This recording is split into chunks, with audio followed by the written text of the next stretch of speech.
Mga kaibigan, mga kapatid, mga masigasig na sumusubaybay, purihin natin si Jesus, Maria at Jose. Kumusta kayong lahat? Ngayong araw ay nasa katapusang araw na tayo sa buwan ng Mayo, araw ng Huwebes, 2024. Sa katapusan ng Mayo ay pinagdiriwang natin ang taunang Santa Cruzan.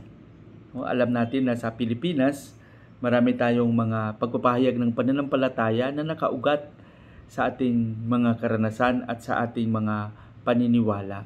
At napakagandang makita ito at makandang palaguin pa ang ganitong klaseng mga ekspresyon. At sa araw na ito, pagnilayan din natin ng mabuti kung ano ang magandang mensahe na gustong ipaabot ng ating ebanghelyo.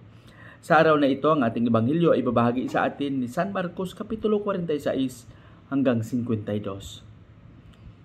Dito, nang si Jesus ay paalis na ng Jericho kasama ang kanyang mga alagad,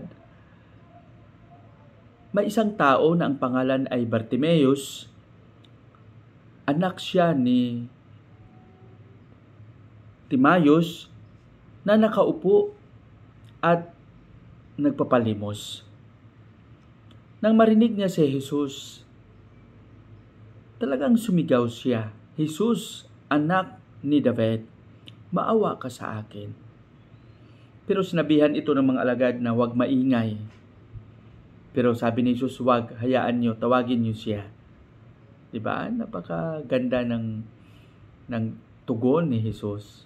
Kaya sabi ng kanyang mga alagad sa taong bulag na ito, "Huwag kang matakot, tumayo ka."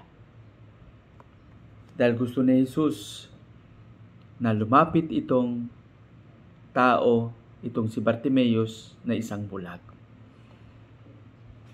Pagnilayan natin itong sinabi ni Jesus, "Huwag matakot, tumayo ka." Sa ating buhay, maraming mga pangyayari na nagdulot ng takot sa atin, na minsan sa sobrang takot, hindi na natin alam kung anong ating gagawin. Takot na posible makapagdulot ng malaking pinsala sa ating mga kilos bilang tao. Takot na magdulot ng panghihina at panlalamig sa ating pananampalataya.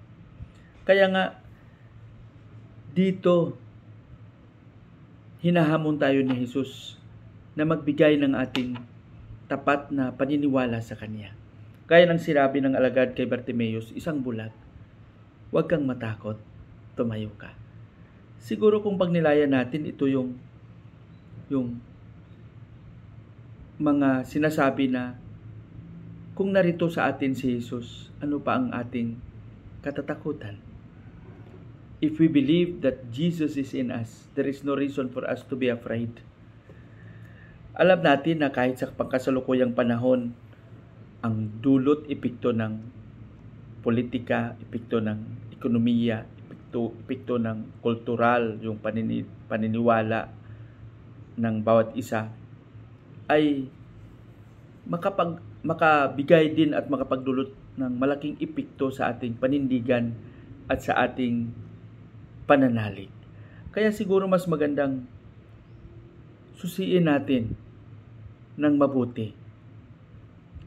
Pagnilayan natin kung sa paanong paraan natin maipahayag ang ating panindigan, lalong-lalo na sa usapin ng kabutihan, sa usapin ng kagandahang loob ng Panginoon, na huwag tayong matakot.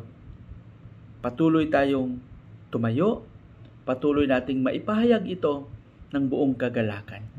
Sana magsikap tayo, magsikap ang bawat isa.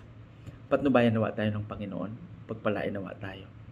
Sa ating panalangin, Panginoong Hesus, turuan mo kaming magkaroon ng lakas, na huwag kaming matakot, na lumapit sa iyo at magkaroon ng panindigan sa usapin ng kabutihan. Amen.